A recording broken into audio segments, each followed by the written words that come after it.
This is the Kestrel Country Podcast, where we discuss the people, places, and events all around Kestrel Country.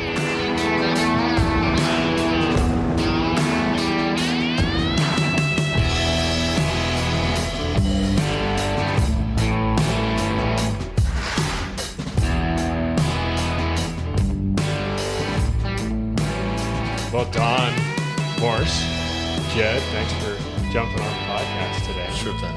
Good spring day. We were just talking about it before it started, but the day after turkey season ended.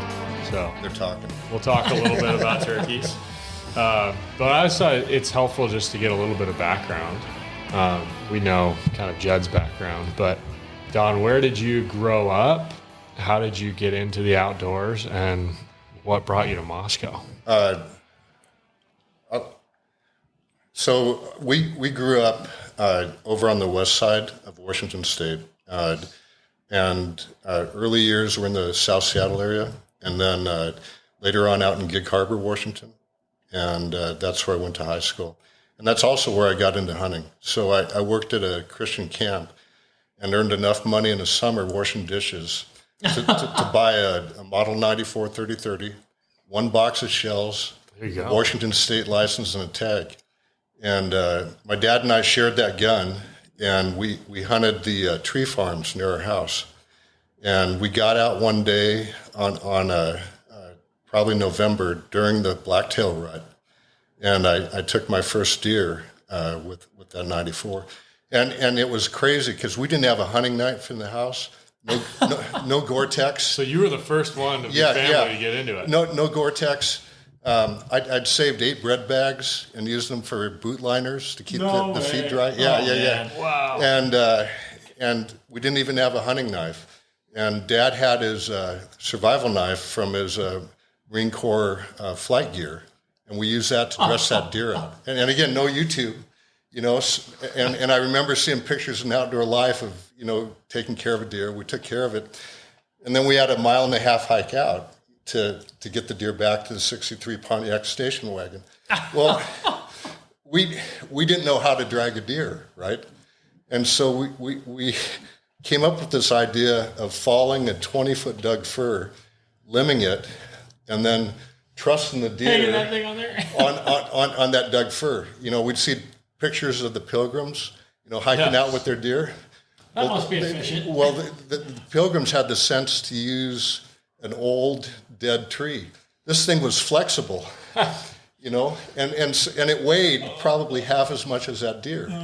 And so we're hiking out, and every step we took, the deer would bounce, and it took 3 weeks for our shoulders to recover from hauling that deer out. So that was the first time. That was the first. Now, do you still have that rifle? I had to sell it for books for college. So, yeah. I wish I did.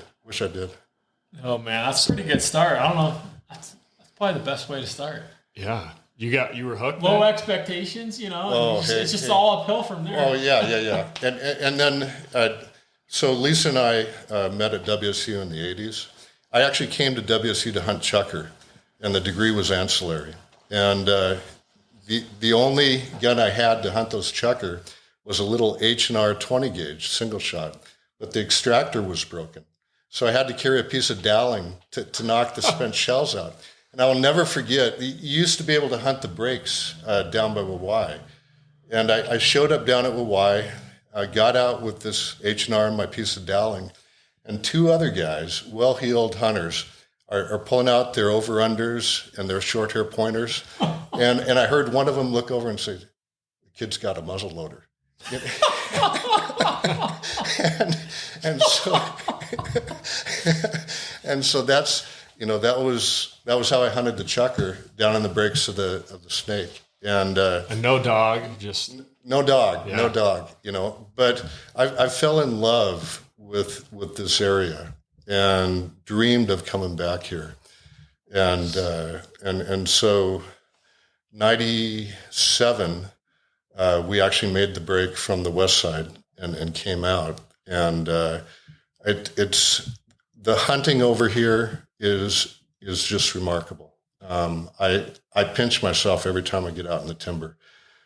When we first bow hunted in '87 in the Cascades, a friend and I bumped into a party of 2 other hunters, and that was 1987. By 1997, in that same area, we counted 20 elk camps.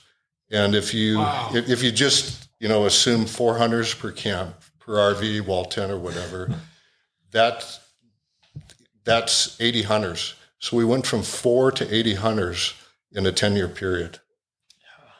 And so we get out over here, Mike. I mean, we may not see anyone all day. Hey, who's parked at that gate back there? Right, yeah. That's not where I'm going, but what are they doing out here? Right. So it's just remarkable. I mean, Yeah. Well, maybe to that point, how have you seen it change a lot since 1997 being here? Around COVID. So I will never forget heading out to some of the honey holes that I hunt the turkey in, and there were RVs parked where there'd never been RVs before, and so it was right around 2020, I think, that things changed, at least during the turkey season. People didn't have to go to work. Kids were out of school. Well, I remember fishing. I think me and you went fishing once. It was a weekday. Yeah. Like, how are this many people out? And it was like kids and their parents because school was canceled. And parents didn't have to go. Well, in Washington was being crazy with actually not even allowing you to get out and hunt. Well, and there were Washington plates on the RVs. Yeah. And sadly, they still are. So you're still seeing a lot of. You think some of those people who came are coming back? I know they are. I know they are, and I understand that. I mean, if you love the outdoors, if you love to hunt and fish, there is something very unique about the Panhandle. I mean, very, very unique. So I get it. I wish it wasn't happening, but I get it. Yeah, I know it's one of those. You want to be out there. And you love the access. Like that's the big struggle, right? Like the public land is awesome and the accessibility, and we want to take advantage of it. But there's always a little bit of like, well, now that I'm using it, I don't want some other guy. Right. Yeah. So 97, you've been here for a while. And what were you doing before you were doing calls and lures and all that stuff? So I worked for Microsoft for about 28 years. And in July of 2014, they laid off 19,000 of us. And I've always loved technology, and I've loved the out of doors. And it occurred to me that maybe we could tinker with 3D printers and make outdoor products. And so the first product we created was a fishing lure, and then. Maybe 4 or 5 years after that, I decided to take a stab at the turkey call. Yeah. So tell us about the lure. How did that? I know, Jay, you were doing some tying, and you guys have tested them out. I've seen some of those. Oh videos. Yeah. So how'd you get into that? Is that something from back in your time on the west side? Yeah. Well, I fished the salmon on the west side, but we fished with herring, and I wanted to. I wanted to experiment and see if we could create a lure that would trigger the fish. And game fish have what's called a lateral line that runs the length of their body. It's an exposed nerve, and they pick up on vibrations. And so what I was attempting to do was to create something that vibrated at a frequency that it would actually attract the fish from the vibration before there was any visual contact. And so it took hours of experimenting. I'd print maybe a half dozen prototypes, and I'd hike out to the livestock trough at our barn and test them. And I think my wife was thankful we were so far from any neighbor, and so after I'd tested maybe 36, 48 different lures, I might have 2 or 3 that looked fishable. And so I'd take the drift boat out to Rock Lake and pull them behind the drift boat. And we hit a design that really did seem to trigger those fish. And that was the OG1. That was our first lure model. And I tried that same model for the steelhead down in the Clearwater, and it wasn't getting a response. Interesting. And I believe it's because the action was just too erratic for those fish. And so I modified the design so that the action was not quite as erratic. More streamlined overall. A little more stable, right. And then started fishing that for the salmon out in Puget Sound and up at CQ. And we've had some pretty remarkable results, including a 30-pound king by this guy here. That was a fun day. Yeah, that was pretty cool to build the lure and catch that type of fish on. Yeah, that's amazing. I think like that's the only thing I've ever had that's even close to that is like tying a fly. Right? Oh yeah, tie a fly and then you catch a fish with it. You're like, wow, this is really neat. Feel like But to catch a 30-pound salmon. Well, that's amazing. And I used to tie flies, Mike. And I think you've probably tinkered with, well, what would happen if instead of silver tinsel, I put some gold tinsel on this fly? Or what would happen if, instead of a red thorax, we tried a red and a purple thorax or whatever. And it's those subtle experiments, when they work, boy, it's fun. Because you've customized that fly and gotten that response. And so it's been a similar deal with the lure gig. We've got folks from Alaska down to California fishing these things now, and it's been a lot of fun. So OG, old goat. Right. Where'd you get that name? Where'd that come from? We were kicking names around, and I'd thrown out some names. Old Goat was one of them, and a family member said, "Oh yeah." That's it. I like it. Yeah. So yeah. So how long ago? When was that trip that you guys took out there? Was that CQ? That was CQ. We did a couple. We've been a few times. Yeah. Yep, man. I can't remember when we caught that really big one. It was that 2021. Yeah. 2020 or 2020? 2020, I think, because you and Cotton came 2021. Okay. When we hit that storm. Okay. And that sounds right. That was, Yeah, I puked off the boat a couple times that trip. Man. Hey. Man. We got caught, and I'm going to guess they were 11-foot standing waves. Ooh. And we were 2 or 3 miles out. And that was one for the books. That's an adventure. Yeah. Wow, man. Wow. Yeah. That's pretty awesome. So the lure's going well. Do you sell them online? Is it retail? Right. We sell them through the website. Okay. We've had a couple of shops contact us to see if we'd go wholesale, but our volume is limited, and so we haven't gone retail yet. But it's working online. That's great. And yeah. So it seems like a pretty big jump from fishing lures to turkey calls.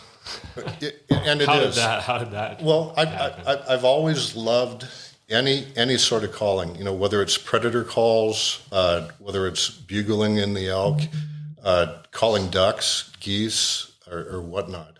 And it occurred to me when I started tinkering with the turkey call, and particularly with the pot call, that all of the pot calls that had been designed had been designed with holes in the bottom. Mm-hmm. And you're basically kicking the sound into a gloved hand, and that dampens the sound. And I thought, what would happen if we actually added a sound port that would project the call out to the bird that we're working. Interesting. And so I started tinkering with the calls, and I found a piece of software that lets me digitize the waveform of the call. And then I can compare that waveform to the sound. The National Wild Turkey Federation has, live recordings out there. And so I could capture the waveform of the actual hen yelping or cutting or purring, and compare that sound to the waveform generated by different surfaces. So we've got an aluminum surface, a ceramic surface. I've experimented with different slate surfaces, and all of the different surfaces elicit a different sound. And so it's just been a matter of experimentation and then hitting the field, and which is the part I love. Yeah. Yeah. So you've been turkey hunting for a long time. For probably 20 years. Okay. Yeah. And had you been thinking about making your own calls way back then? No. And no. Once you figured out the ability of the printer. Right. And so after tinkering with the 3D printer, and I really think you guys need a 3D printer in your house. I mean, there is something about this device where if you can conceptualize a part, you can literally have it sitting next to you in, depending on the complexity, 20 minutes to an hour. So just yesterday, I'm laying out the irrigation line for our vegetable garden, and I wasn't able to find a coupling that would let me connect the drip line to the main line. And I was able to 3D print couplings that, we could just pop in there. And it's problems like that, where I think these devices are just crazy fun. Yeah, that's amazing. Yeah. Do you have to experiment a lot with the type of plastic that you're using to print it? I would imagine with lures especially. Yeah, you do. So one of the common plastics that folks use when they start printing is polylactic acid, and it's a plant-based plastic, and so it's safe, no toxic fumes or whatnot, but it has a fairly low melting point. And so if you were to use that for lures, if a guy put his tackle box in the window of his truck, they'd be melted or distorted, right? And so it took time to experiment with different plastics. One of the first plastics we experimented with was ABS, which is a very strong plastic, but the fumes are toxic. And Lisa told me no more. So on the house at least. Yeah. So yeah, and every plastic has different temperature constraints in terms of at what point it adheres and melts and so on. Every printer has different characteristics, and so there's a lot of experimentation. And the printers I'm using are hobbyist printers, Mike, and they're not made to run 12 hours a day. So as Jed knows, I'm constantly repairing printers. I don't know how many times we'd have a lure handoff planned, and I'd shoot Jed an email, Jed, the printer's broken again, and so there's quite a bit of work to keep the printers running. Are you going out of stock on lures and stuff then fairly regularly? It has happened. January, we were surprised. We got hammered with sales, which we didn't expect, and they were salmon lures of all things. And then last September, again, we had a huge spike in sales, and that was a byproduct.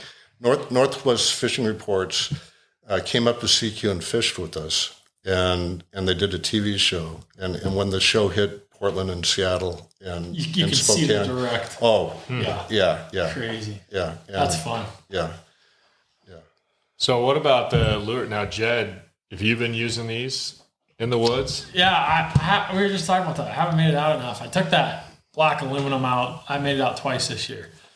Both times, we had turkeys fired up. Multiple turkeys both times. It was more of a human error than a call error. Call error. Well, that's a huge can't part blame it on the call. Yeah. No, but one we got in real close on, but we were kind of in the reprod. Yeah. And he was just strutting on the end of this logging road up in a slashed out cut. He was wide open. Yeah. So he's just waiting for us to come up to him. Right. So every time we hit the call, he's fired up, just waiting. Right. After like 20 minutes though, you could tell he's kind of like, why aren't they coming? I'm waiting, I'm looking. We're down there like he's gonna see us. he wants to see the hen. And I've started carrying decoys because. Okay. Yeah. It seems like if they hear that hen, they want to see it, and if you can strategically put a deke out in front of the shooter, it changes things. Yeah. And I think it's just I love being active. Oh, I did too. I think a lot of the turkeys around here you have to be. We're not sitting on food plots. Yeah. Back east where you set up your decoys and get in the edge of the fields. Sit and call for a couple hours. You really have to locate them. Yeah. Cut the distance, which we've done good, but then he's like, well, they're cutting the distance. Right. Well, and it was just so thick. Yeah. But if you can cut the distance and then find a spot, set up, get the decoy out, and bring them just a little bit, kind of like elk hunting. Yeah. Bring them just a little bit, get them to commit a little You got to get in their back door. Yeah. And once you're in the, the back Yeah. The other thing that was interesting last year is the ceramic call actually pulled in a bear. And pulled in two bear. The first time I was up on Bennett ground with a friend, and we had a sow and a cub come in. And then I'd lost my GoPro, gone up looking for the GoPro, and I thought, I'm just going to hit fighting purrs as I go in. Yeah, and that's right. Oh, that's awesome. That sounds good. And so I'm just hitting fighting purrs, and As you're kind of walking in. as I'm walking in, and there were some morels on the trail, so I grabbed them, put them in my vest, headed up the trail, and I looked, and there's a bear staring straight at me 30 yards away. And Wow. and I thought, I'll bet it's that sow again, because I'm in the same general area, and we can only take the boar, And so I'm just standing there, I got the Benelli up, and the wind is blowing from my right, and it's just sitting there looking at me, and I keep listening for the cub, thinking that a cub's got to be around, and then the wind shifted and came from behind and blew my scent right to him. I thought, he's out of here, and no, it just stayed right there, and I thought, oh. He doesn't care. Yeah, right. And I'm still thinking it's got to be that sow, but it wasn't. It was a lone boar, and he'd been up on a stump, and he climbed down off that stump, and he just slowly ambled out. If I'd had a rifle, I would have had just a beautiful quartering shot on him, and so I went in the next day with my out six, and I thought, I'm going to get this guy. And same deal, fighting purrs, and I pull in a flock of turkeys. And you had your out. I had my out six. No shotgun. Oh man. Yeah, is that so? They're coming into the turkey call, Right. looking for an easy meal kind of idea, or are they just curious? It occurred to me with the bear, if they've been around the block, when those turkey are fighting, A, they're distracted, and B, there's more than one, right? And so, where that bear's a hunter, it may be conditioned to be attracted to that, that fighting purr. Yeah, interesting. Yeah. So how long have you been making these then? Mike, I think it's been 3 years. And are they on your website too, or not yet? Well, they were, and then I felt like we were close, but I didn't know if we were there in terms of having the optimal sound. And we hadn't done the aluminum surface until this year. Yeah, you gotta. Yeah, let's hear that cut one. some purrs on that because that's my favorite. I like that one. And so we pulled it off the website to answer your question, and I'm just debating whether to go live with it.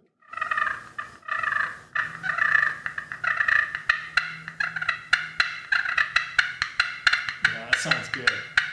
Sounds really good. So that's the purrs, the cuts. And I actually had a hen. A hen and I were doing this for 15 minutes about 2 weeks ago, and then the yelps.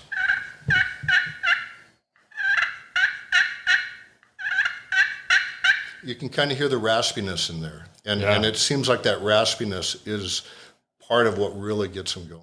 And is that partly the aluminum versus the ceramic that gives it a little bit of rasp? The ceramic has a higher pitch. Okay. A little higher pitch. Oh yeah.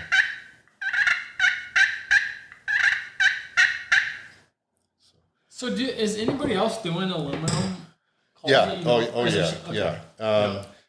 Because typically you see the frosted glass. Frosted glass, some ceramic. slate is probably the most common. Yeah. Okay. And there are, I think, 3 or 4 different types of slate that come from the East Coast, and then you've got the ceramic, crystal, the glass, and the aluminum, and what I've discovered, at least with our body design, is that the glass and the crystal really don't elicit the quality of sound that we get from the aluminum and the ceramic. So these are the two that I've really focused on. And people refer to them as slate calls. Right. So that was I assume the original. That was the original surface. That was the original. And then or pot call. You said. Pot so calls. Yeah. Was that because of just the shape of it, or did they originally have built them in a clay pot kind of deal? Or? No. So just because of the cylindrical shape, the first pot calls were created on a wood lathe, and so guys would they'd turn different hardwoods on that lathe. I think one of the most effective high-end woods is a cherry wood, and there's something about the way that wood resonates combined with that friction surface. It just gives you a unique sound. And then because they're creating them on a lathe, old tech, that is why the holes were drilled in the bottom, but there usually weren't cuts in the perimeter. And that's the one advantage of that 3D printer is you can experiment with the sorts of perimeter cuts or openings or whatnot that the guys would need some more expensive equipment to create if they were doing this with wood. What are the limits to a 3D printer, though? Is it production? Is it how? It's production. So typically, folks will prototype with a 3D printer, and then they'll injection mold.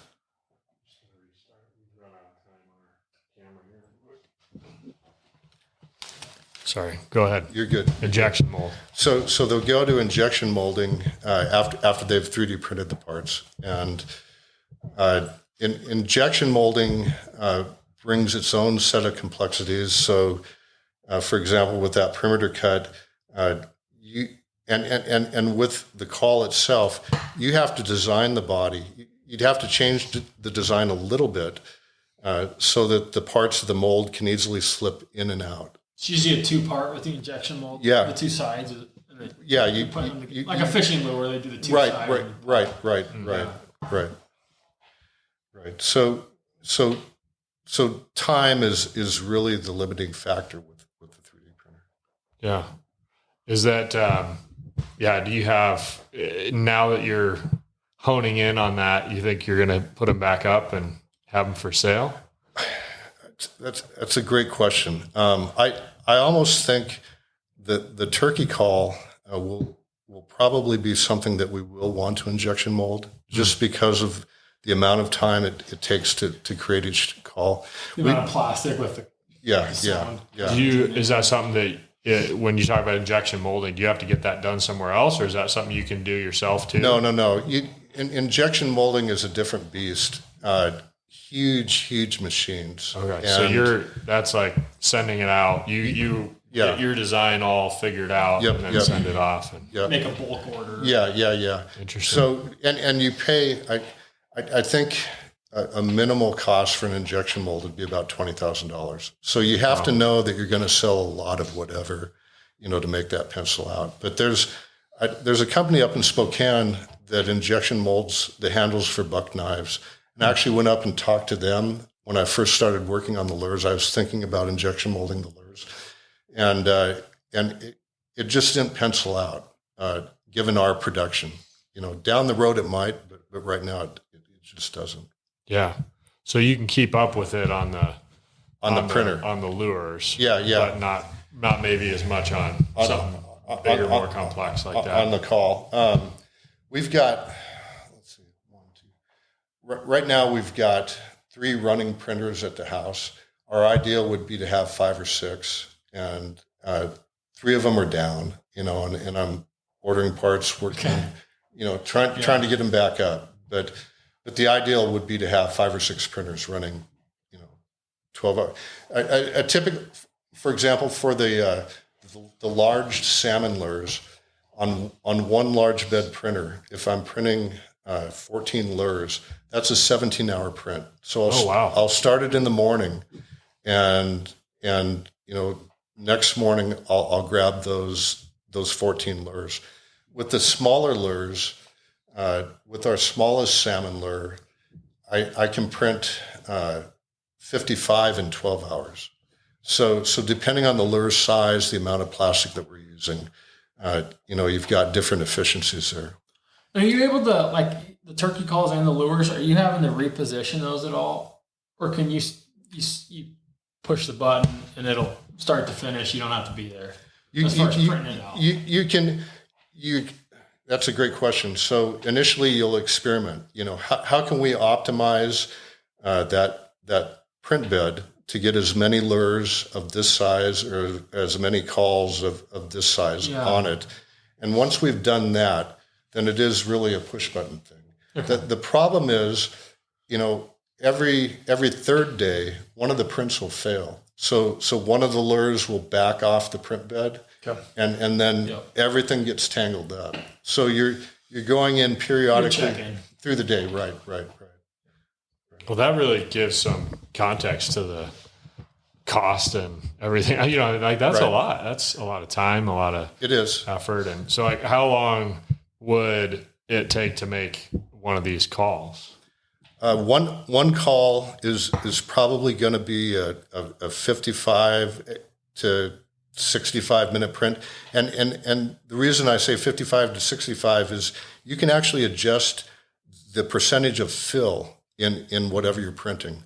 So, for example, if I just fill this with a 55% fill, we're probably at the low end. If I go to a higher 75% fill or 80% fill, then it does take more time. And then you're coming in and gluing in the surface on, surface on afterwards. So some hand work as well. Right, but it's really minimal on the turkey call. On the fishing lures, we're painting scale patterns and different colors. Oh, wow. And so it's and clear coating. Clear coating, and that's all done by hand after the print. Made in America, man. Wow, all by hand. Yeah. That's amazing. Yeah. What do those retail for on your website? Boy, Lisa could give you the answer right now. Mike, I think our 2.8 inch salmon lure is in the 650, 675 range. The largest salmon lure, depending on the plastic and the color scheme, will run about $9.75, $10. And then on the freshwater lures, the small kokanee lures, which a lot of guys are fishing now, I think they sell for about $4.75 a piece. But again, that's pretty amazing for how much time and effort. In America. Yeah. Compared to go to Walmart, you're going to spend that all day. Right. Yeah. So have you done much of the kokanee fishing? You mentioned kokanee. I've tried kokanee fishing now and again. My love is the salmon fishing. That's my passion. That's my love. I enjoy fishing Rock Lake for the rainbows and the browns as well. Okay. But I haven't really gotten into the kokanee big time, but we've got some customers that are. And a number of them fish Lake Chelan, and then some fish Lake Roosevelt. And we happened to have caught a 22-inch kokanee out of Roosevelt 3 or 4 years ago when we were fishing the bows, So that's pretty fun. Oh, that's that's a fun fish. Have you done much of the kokanee fishing, Jen? No, we've caught some here. I think we caught one in Roosevelt. Yeah. I think, man, did we catch one in Rock Lake? We did. I think we did. Yeah. They're not stocked in rock. No, I think I remember somebody saying, that's not a kokanee in Rock Lake. And I'm like, I'm pretty sure it is. That's Look at the tail. But yeah, here and there, but we never... I've always thought it would be fun to go to like the Lake Wallowa over there in Oregon. They've got. I think the Oregon record was out of there. Well, it was a huge fish. Yeah, and I think that would have been 2010, 20. Okay, I remember seeing pictures of it. Someday that's a we'll fish. go down there and catch some of those. That's a fish. That's a fish. Because there's a lot of guys that go to Door Shack, right? And catch all the small ones. And eat them and that kind of thing. But you like going after the bigger fish. There's something about being out on the salt. And I just, last year I was out at CQ with a friend, We actually had a pod of dolphins come and play around the boat. And, it's those kinds of experiences, the gray whales, the killer whales, the dolphins, and then, if you top it off with a few fish, oh, it's fun. That's awesome. And we've got a couple of new colors. I found some plastic. One plastic has UV reflective particles embedded in the plastic, and another has UV glow particles embedded in the plastic. And we tested the UV reflective particles last year out of CQ, 1 week after they shut down the Kings. Okay. So it was only open for the coho. Yeah, that's when you catch the kings. 8 kings in 1 hour. Wow. In 1 hour. Way. Yeah, off a slip point Wow. before the sun came up. Wow. And we've never had a morning like that. And so I want to find out this summer if that's just a one-off, a freak incident, or if You're going to try to go when it's still open for yeah, them? oh yeah, and just see if that UV reflective color is as effective as it was that morning. So when's the prime time to get over there and fish? I think Washington can change their salmon season on a whim, but I think Kings are slated to open July 1, and then they typically run through most of July. And then the ocean coho will start coming in mid-August, okay. and the big ocean coho will come in early September. Every odd year, there's a run of pink salmon. And so this year, being an odd year, you'll have the kings, the pinks, and the coho. Wow. The pink salmon tend to come in late July, I think, early August. So, yeah. What about Rock Lake? When's the best time to fish? That's a little more accessible for most people. Rock Lake is an incredible fishery. The boat launch is very primitive. Folks need to be aware of that. And wind can be an issue on rock as well. And you do need to be careful about the wind. And you also need to be careful about the basalt columns. So if it's your first time on rock, go with someone else who's been there before, or stay in the middle of that lake, because guys have lost the lower unit on their motor, snagging one of those basalt columns. I think for the big brown trout, it's my understanding that late October, early November is probably the ideal time. For the bows, I think you can fish rock just about any time of the year and do pretty well on the bows. We were just out with Northwest Fishing Reports 2 weeks ago on rock to do a TV segment, and the water was very, very murky, but we still caught about 15 bows. Fun. That's cool. And it was that perch, the green perch pattern, that we often start out, if we're on Roosevelt or rock, we'll put the green perch on one rod, and it was very effective. So, that's awesome. It's fun. Mike, we are so blessed to live where we live. We're just blessed to live where we live. So you love the salt, you love getting out there, but you don't regret. You'd still pick living here. It's close enough. You can still get over there. Yeah. Because, just the hunting pressure and density over there is crazy, and the turkey hunting is nowhere close, except for up in northeastern Washington. There is not turkey hunting like there is here. The whitetail hunting, the elk hunting, and then with my wife, the grandkids. So I don't think we're moving. There you go.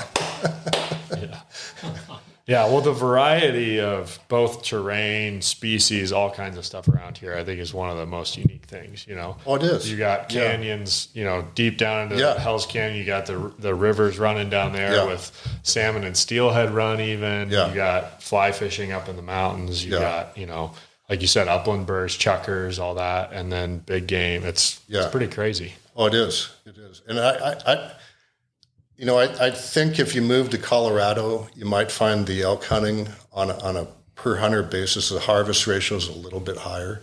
But I don't think you would have, the incredible whitetail hunting like we have here in the Panhandle. It's generally mule deer over there, And same, if you went down to Utah, you might find, the muley hunting is exceptional or whatnot. But But there's a unique mix here in the Panhandle, you know, that.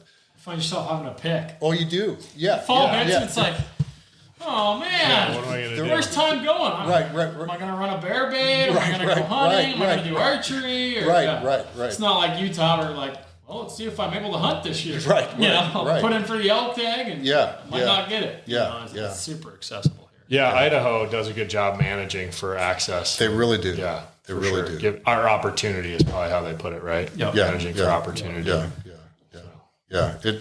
Well, you know, when I was the last year I bow hunted in Washington, '97, they had consolidated the archery elk season to, I think, a week, and it was actually outside of the rut, and you could only hunt spiking cows. Wow. You had to enter a lottery to get a mature bull permit, and so you enter a lottery for a hunt that quality-wise doesn't come close to what we have over here.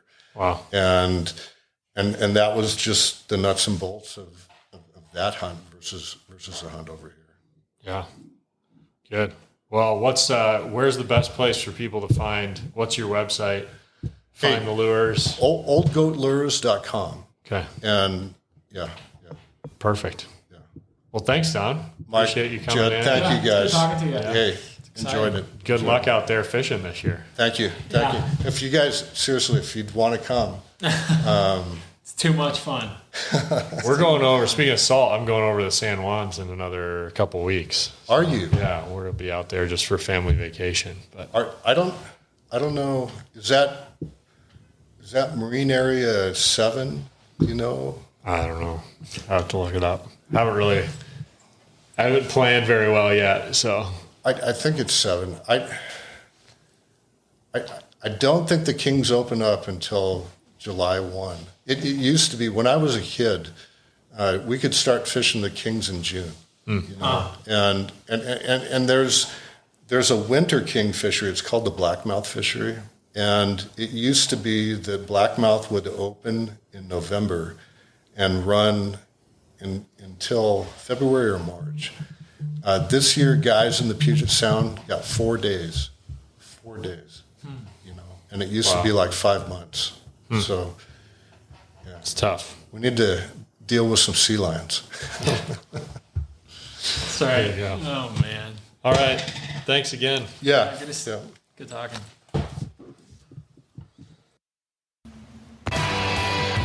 Thanks for joining us. Like, share, subscribe. We'll see you next week.